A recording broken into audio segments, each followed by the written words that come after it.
Electrostatics चल रहा था हमारा, और इलेक्ट्रोस्टैटिक्स के सेकेंड लेक्चर में आज हम लोग चार्ज कैसे डेवलप हुआ इसके बारे में डिस्कस करेंगे।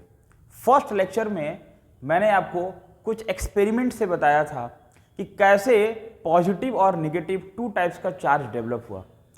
अब उस कॉन्सेप्ट को और आगे क्लियर करते हैं। तो बच्चों, हम electric charges and field electrostatics के फर्स्ट चैप्टर को पढ़ रहे हैं।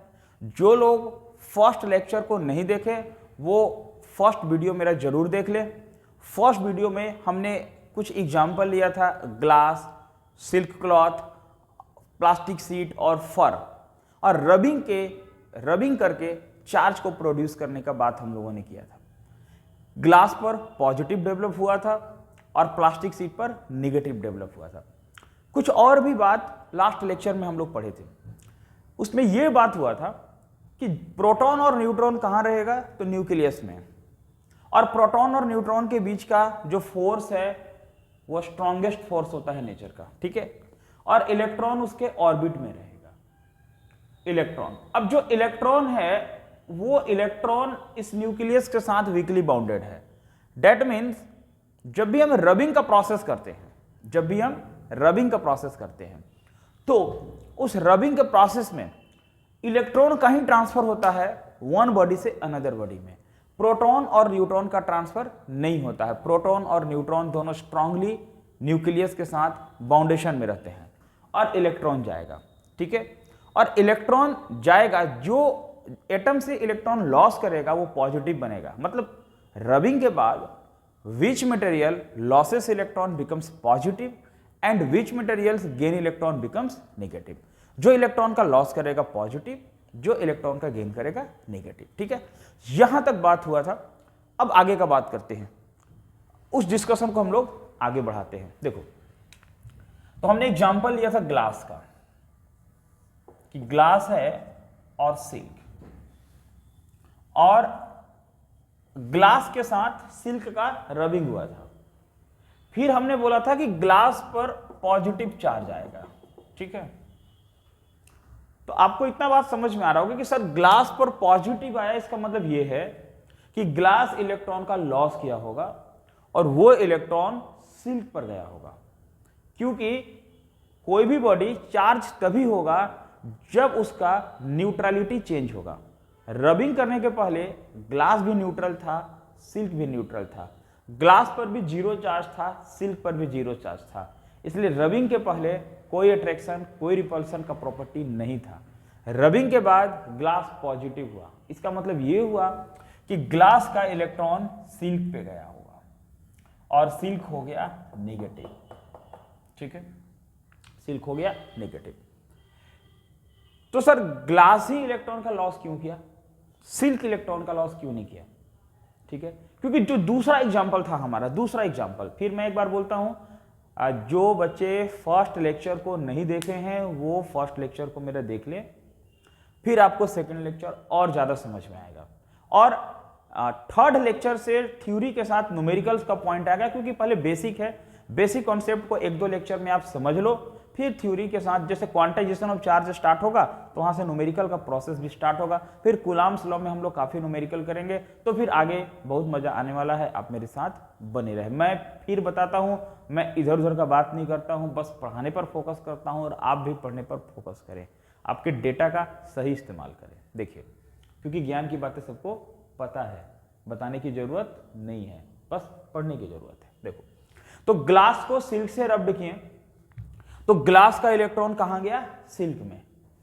क्यों गया, देखते क्यों गया। फिर दूसरा एग्जांपल था कि प्लास्टिक सीट। अब प्लास्टिक सीट को हमने रब्ड किया था फर के साथ में, और हम लोग बोले थे कि प्लास्टिक पर आ गया निगेटिव। इसका मतलब है कि फर का इलेक्ट्रॉन प्लास्टिक में आया होगा डेफिनेटली। इसका मतलब है फर इलेक्ट्रॉन का लॉस किया होगा, और उस केस में फर पर कैसा चार्ज बचा था, पॉजिटिव, बिल्कुल फर पर पॉजिटिव बचा, ठीक है ना। तो सर ऐसा क्या हुआ, यहां से एक बात तो क्लियर हो गया कि जो इलेक्ट्रॉन का लॉस करेगा पॉजिटिव, जो गेन करेगा नेगेटिव। बट यहां पर ग्लासी इलेक्ट्रॉन का लॉस किया। देखो क्या होता है, जब हम दो ऑब्जेक्ट को रब्ड करते हैं, खास करके अभी तक जितना एग्जांपल हम लिए सब इंसुलेटर है, याद रखना अभी तक कंडक्टर आया नहीं, ठीक है। जब दो ऑब्जेक्ट को हम रब्ड करते हैं तो जो दोनों में वीक होता है, स्ट्रक्चरल वीक होता, कमजोर होता, वो इलेक्ट्रॉन का लॉस करता है, और जो दोनों में स्ट्रांग होगा इलेक्ट्रॉन का गेन करेगा। That means weak material losses electron and strong material gain electron. मतलब आपने ग्लास को सिल्क से रब्ड किया तो ग्लास वीक मटेरियल था, सिल्क स्ट्रांग था, इसलिए ग्लास इलेक्ट्रॉन लॉस किया और सिल्क इलेक्ट्रॉन गेन किया। जब फर का प्लास्टिक के साथ हमने रबिंग किया तो plastic is a strong material with respect to fur, इसलिए प्लास्टिक जो है इलेक्ट्रॉन का गेन कर लिया और फर इलेक्ट्रॉन का लॉस किया। बोले सर कैसे मालूम चलेगा कौन वीक है कौन स्ट्रांग है? देखो, इसके लिए एक टॉपिक होता है वर्क फंक्शन। जब हम लोग सेकेंड बुक फिजिक्स का पढ़ेंगे, dual nature of matter and radiation, तो वहां एक टॉपिक मिलने वाला वर्क फंक्शन, ठीक है। वो क्या होता है? देखो, जिसका वर्क फंक्शन का वैल्यू कम होता है वो नेचर में वीक होगा, जिसका वर्क फंक्शन का वैल्यू ज्यादा होगा वो नेचर में स्ट्रांग होगा। That means the transfer of electrons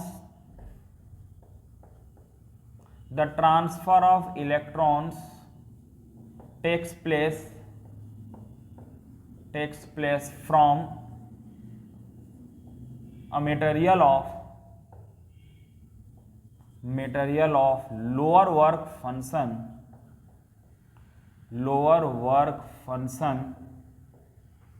to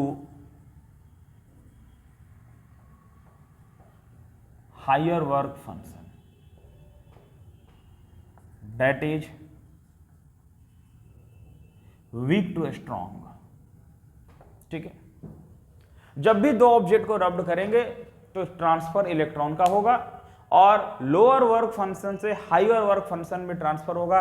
that means जिसका वर्क फंक्शन कम है वो इलेक्ट्रॉन का लॉस करेगा, वो वीक है, जिसका वर्क फंक्शन ज्यादा है वो इलेक्ट्रॉन का गेन करेगा, वो स्ट्रांग है। क्लियर है बात? तो बच्चों यहां तक हमने ये समझा कैसे पॉजिटिव और नेगेटिव चार्ज डेवलप होता है, और जो भी एग्जाम्पल हमने लिया वो सारा इंसुलेटर था। ये मैं बार बार कह रहा हूं क्योंकि कंडक्टर का फेनोमेनन कुछ और होने वाला है, हम लोग बात करने वाले हैं, बट उससे पहले इलेक्ट्रिक चार्ज को डिफाइन करते हैं, ठीक है। तो अब इतना पढ़ने के बाद व्हाट इज चार्ज, इसको डिफाइन करते हैं। और मैं पहले ही बता चुका हूं कि आप जब भी मेरा लेक्चर देखें, पढ़ने बैठे तो कॉपी पेन साथ में रखें। देखिए,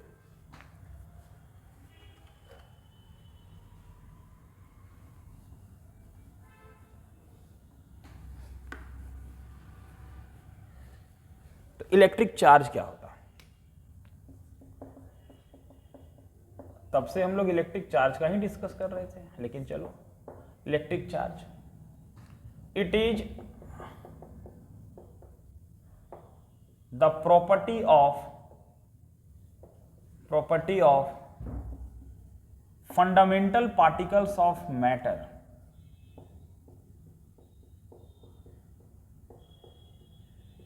फंडामेंटल पार्टिकल्स ऑफ मैटर। अब बोलोगे सर मैटर का फंडामेंटल पार्टिकल का property, yes, electron proton neutron का property. What is charge? Charge is the property of electron proton and neutron, simple एक लाइन में। It is the property of fundamental particles of matter which gives the rise of electric force. ये electric force को rise करेगा between various object,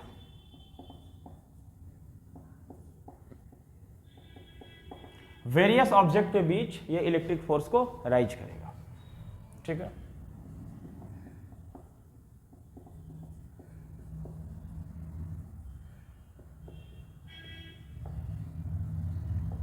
SI unit of charge is coulomb. Charge का SI unit coulomb. Coulomb का law पढ़ेंगे हम लोग, Coulomb's के नाम पर इनका यूनिट है। तो SI unit of charge is coulomb. CGS unit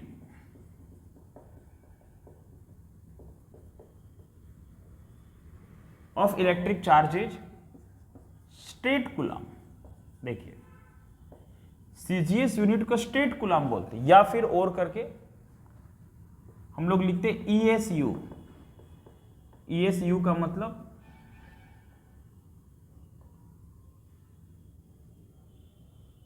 electrostatics unit, ठीक है।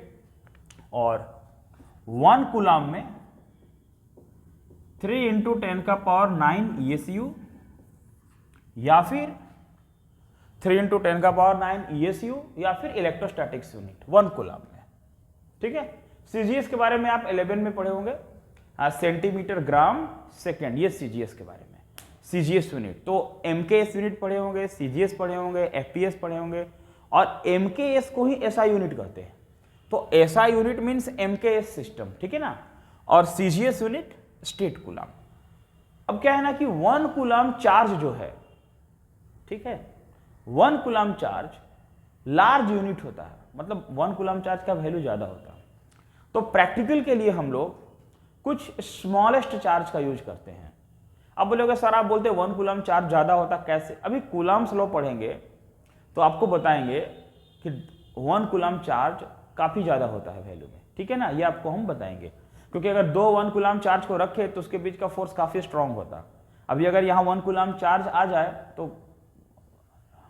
हो जाएगा कल्याण, इसलिए, ठीक है ना, 1 कूलम चार्ज ज्यादा यूनिट है, इसलिए हम लोग चार्ज के छोटे छोटे यूनिट का यूज करते हैं। क्या? देखो, मिली, माइक्रो, नैनो, ऐसे। अगर किसी ने कह दिया अदर यूनिट, देखिए अगर बोलते 1 मिली कूलम, तो 1 मिली कूलम मीन्स 10⁻³ कूलम। मिली कूलम शॉर्ट में से लिख सकते हैं 10⁻³ coulomb. 1 micro coulomb, micro coulomb, 1 micro coulomb में 10⁻⁻6 कूलम।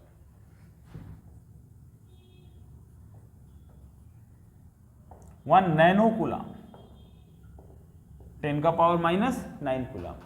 ऐसे 1 पिको कूलम भी हो सकता है। तो जनरली ज्यादा यूज होता है मिली, माइक्रो, नैनो। ये म्यू का यूज किए, म्यू माइक्रो कूलम, जो रिफ्रैक्टिव इंडेक्स में आप लिखते थे, 10th में पढ़े थे रिफ्रैक्टिव इंडेक्स। तो milli coulomb 10⁻³ coulomb, micro coulomb 10⁻⁻6 coulomb, nano coulomb 10⁻⁹ coulomb. Okay, अगर पिको कूलम का बात कर ले तो 10⁻12 कूलम, ठीक है, इसमें कोई बहुत बड़ा बात नहीं है। तो ये चार्ज का डिफिनेशन हम बताएं आपको कि properties of fundamental particles of matter का प्रॉपर्टी है जो इलेक्ट्रिक फोर्स को राइज करेगा बिटवीन वेरियस ऑब्जेक्ट, बहुत सारे ऑब्जेक्ट के बीच में। ओके, और चार्ज का यूनिट कूलम है, ऐसा CGS यूनिट स्टेट कूलम है। 1 कूलम में 3, अच्छा ये जो वैल्यू आया कि 1 कूलम में 3 × 10⁹ स्टेट कूलम कहां से आया, ये कूलम्स लॉ में हम आपको क्लियर करेंगे। जब 2 चार्ज का वैल्यू लेंगे, सेंटीमीटर ग्राम सेकंड में वैल्यू लेंगे, तो ये आपको समझ में आ जाएगा। चलिए कोई बात नहीं, अब आगे बढ़ते हैं हम लोग।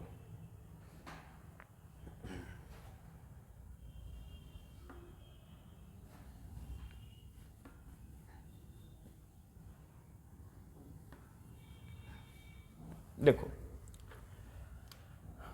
बच्चों, आपसे पूछे कि मिनिमम पॉसिबल चार्ज नेचर में कितना होता है। Minimum possible charge in nature, ये नेचर में मिनिमम चार्ज क्या होता है, तो आप बोलोगे चार्ज ऑन 1 इलेक्ट्रॉन, कि 1 इलेक्ट्रॉन का चार्ज मिनिमम पॉसिबल चार्ज होता है, चार्ज ऑन 1 इलेक्ट्रॉन, ठीक है, समझ गए। और 1 इलेक्ट्रॉन का चार्ज क्या, 1.6 × 10⁻⁻19 कूलम, ठीक है। तो नेचर में जो मिनिमम चार्ज होता है, वो मिनिमम पॉसिबल चार्ज नेचर में है 1.6 × 10⁻⁻19 कूलम, ठीक है, समझ में आ रहा बात। अभी क्या है कि फर्दर स्टडी में ये भी पता चला है कि इलेक्ट्रॉन और प्रोटॉन का भी कंस्टिट्यूएंट पार्टिकल्स है, समझना बात को। इलेक्ट्रॉन और प्रोटॉन का भी कंस्टिट्यूएंट पार्टिकल्स है, और इलेक्ट्रॉन प्रोटॉन का कंस्टिट्यूएंट पार्टिकल्स को हम क्वार्क्स कहते हैं, क्वार्क्स, QUARKS, क्वार्क्स, जिसका वैल्यू ±2/3e, ये क्वार्क्स QUARKS, जिसका वैल्यू +-2/3 ई से +-1/3। डेट मीन्स कहने का मतलब है कि इलेक्ट्रॉन के चार्ज से भी छोटा चार्ज है क्वार्क्स। ऐसा फर्दर स्टडी में मिला है, बट अभी तक हम लोगों को इसका ये फ्री स्टेट में नहीं होता, ये फ्री स्टेट में नहीं होता। इसलिए प्रैक्टिकली या आपसे एग्जामिनेशन का क्वेश्चन पूछा जाए कि भाई मिनिमम पॉसिबल चार्ज नेचर का क्या है, तो अभी आप बताओगे charge on 1 electron 1.6 × 10⁻⁻19 coulomb. Okay, तो क्वार्क्स के बारे में हम लोग आप पढ़ सकते हो बुक में, क्वार्क्स के बारे में अभी हम लोग बात नहीं करते। इस चार्ज को हम फंडामेंटल चार्ज बोलते हैं, फंडामेंटल चार्ज, फंडामेंटल चार्ज या बेसिक चार्ज, या कभी कभी बोलते हैं एलिमेंट्री चार्ज।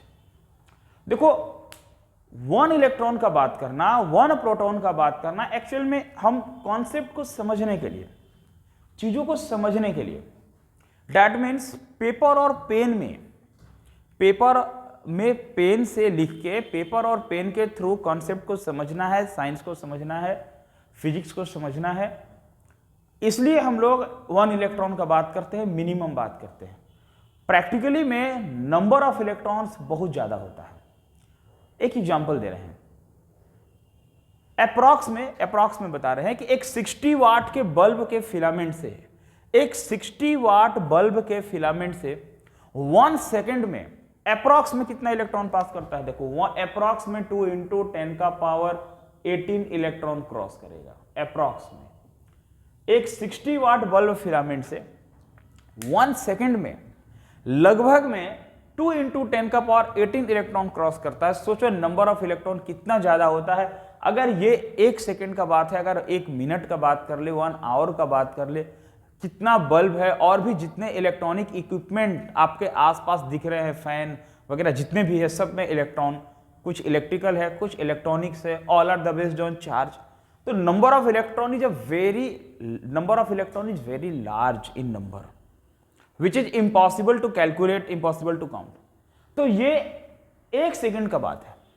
इसलिए 1 इलेक्ट्रॉन का कोई मीनिंग नहीं है। मीनिंग का कहने का मतलब है 1 इलेक्ट्रॉन हम समझने के लिए बात करते हैं, वो एक मिनिमम वैल्यू लेते हैं। ठीक है, चार्ज जब भी ट्रांसफर होता, 1 ऑब्जेक्ट से दूसरे ऑब्जेक्ट में जब भी चार्ज ट्रांसफर होगा तो वो पैकेट्स के फॉर्म में होगा, बंडल्स के फॉर्म में होगा, जिसको क्वांटा कहते हैं। यानी कि इलेक्ट्रॉन का जो ट्रांसफर होगा, इलेक्ट्रॉन जब भी जाएगा एक ऑब्जेक्ट से दूसरे ऑब्जेक्ट में, तो ग्रुप और बंडल्स के फॉर्म में जाएगा, जिसको क्वांटा बोलते हैं। और क्वांटा से हमारा चार्ज का एक प्रॉपर्टी पढ़ना है, जिसको बोलते हैं क्वांटाइजेशन ऑफ चार्ज। ठीक है, और बच्चों क्वांटाइजेशन ऑफ चार्ज से हम लोग न्यूमेरिकल का बात करेंगे। तो देखो पहले जरा क्वांटाइजेशन को एक बार समझते हैं अच्छे से। सपोज करो ये एक न्यूक्लियस था, और इस न्यूक्लियस से अगर हमने एक इलेक्ट्रॉन को निकाल लिया, एक इलेक्ट्रॉन, तो इस पे +1 ही बचेगा, ये पिछले क्लास में बताए थे। अगर हमने 2 इलेक्ट्रॉन को इसे रिमूव कर लिया तो इस पर 2 प्लस चार्ज एक्स्ट्रा बचेगा। अगर इसे 3 इलेक्ट्रॉन को रिमूव कर लिए तो +3 ही बचने वाला है। ठीक है, +3 इलेक्ट्रॉन बचने वाला है। अगर मान लो इसे हम n इलेक्ट्रॉन को बाहर निकाल लिए, n इलेक्ट्रॉन को बाहर निकाल लिए, तो +n ही बच जाएगा। तो इसका मतलब इस एटम पर पूरा चार्ज Q इक्वल टू क्या होगा, +n ही। जहां n का मतलब क्या है, नंबर ऑफ इलेक्ट्रॉन। n का मीनिंग है नंबर ऑफ इलेक्ट्रॉन। n किस फॉर्म में है, नंबर ऑफ इलेक्ट्रॉन के फॉर्म में है। और E है बेसिक चार्ज 1.6 × 10⁻19। फिर से बता दे, अगर इस एटम से सपोज करो 1 इलेक्ट्रॉन हमने ले लिया, जब 1 इलेक्ट्रॉन ले लिया तो एक पॉजिटिव बढ़ गया +1 ही, 2 इलेक्ट्रॉन ले लिए +2 ही, 3 इलेक्ट्रॉन ले लिए +3, n इलेक्ट्रॉन ले लिए +n ही। उसी तरीके से अगर मान लो इस पर 1 इलेक्ट्रॉन कहीं से हम दे देते हैं, सपोज करो इस एटम के ऊपर में 1 इलेक्ट्रॉन कहीं से दे देते। अगर 1 इलेक्ट्रॉन कहीं से दे दिए हम लोग, तो एक इस पर निगेटिव एक्स्ट्रा ज्यादा हो गया, क्योंकि अपना प्रोटॉन और न्यूट्रॉन के कारण तो 0 था, जो एक्स्ट्रा आया उसके कारण ही चार्ज होने वाला। अगर इस पे 2 इलेक्ट्रॉन दे दे, 2 इलेक्ट्रॉन दे दे एक्स्ट्रा तो -2e। अगर इस पे 3 इलेक्ट्रॉन दे दे तो -3e। अगर इस पे n इलेक्ट्रॉन दे दे कहीं से हम लोग तो हो गया -ne। तो इसका टोटल चार्ज अगर बोलते तो Q इजिकल टू क्या हो गया, -ne। तो डेट मीन्स इलेक्ट्रॉन के आने और जाने से, इलेक्ट्रॉन के आने और जाने से, बात को समझ रहे हैं ना, इलेक्ट्रॉन के आने और जाने से जो टोटल चार्ज डेवलप हो रहा है उसका फार्मूला हम बोल सकते Q बराबर ±ne। इलेक्ट्रॉन के आने और जाने से जो चार्ज डेवलप हो रहा है उस फार्मूला को बोल सकते Q इजिकल टू ±ne। इसको बोलते हैं quantization of charge. Quantization of charge को डिफाइन करते हैं, न्यूमेरिकल बनाते हैं, बट उससे पहले थोड़ा सा और एक बात, n का वैल्यू क्या है यहाँ पे, इंटीजर, इंटीजर का फॉर्म में n है। अभी आपसे एक क्वेश्चन देते हैं कि which of the following is possible, possible में ये टिक लगाना, एंड नॉट पॉसिबल, और जो पॉसिबल नहीं उसमें नो का साइन देना, ठीक है। तो अगर बोल दे कि +3e, क्या ये पॉसिबल है, क्या +3 पॉसिबल है, बिल्कुल पॉसिबल है। क्यों, +3 का मतलब 3 इलेक्ट्रॉन चला गया, 3 इलेक्ट्रॉन चला गया इसलिए पॉजिटिव बचा। तो अगर 3 इलेक्ट्रॉन चला गया, ये हो सकता है, ये हो सकता है, बिल्कुल हो सकता है। अभी बोल दे कि -7, इसका मतलब क्या है कि कहीं से 7 इलेक्ट्रॉन चला आया, ये भी हो सकता है, बिल्कुल हो सकता है। लेकिन अगर हम बोल दे कि -3.5e, तो ये नहीं हो सकता। मतलब कहीं से या तो 3 इलेक्ट्रॉन आ सकता है या 4 इलेक्ट्रॉन आ सकता है, 3.5 इलेक्ट्रॉन नहीं आ सकता, इसलिए ये नहीं हो सकता, ठीक है।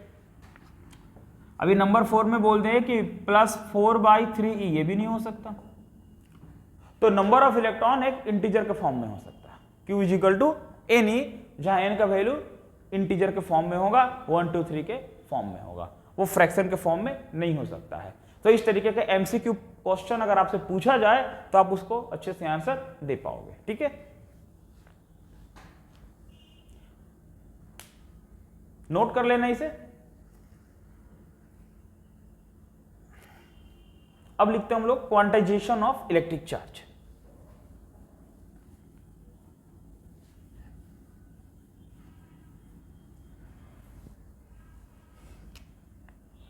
Quantization of electric charge.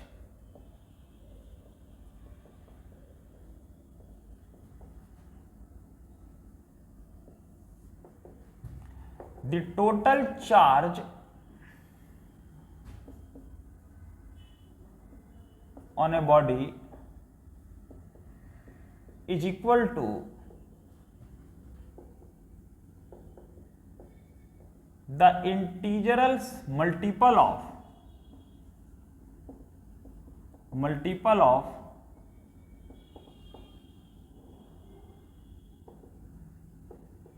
basic quantity of charge, integral multiple of basic quantity of charge. देखो जो टोटल चार्ज होता बॉडी का वो इंटीजरल मल्टीपल होता है, इंटीजर का मल्टीपल होगा बेसिक क्वांटिटी ऑफ चार्ज का।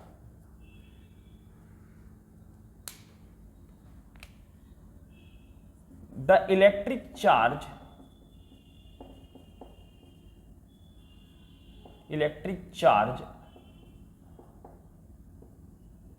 can transfer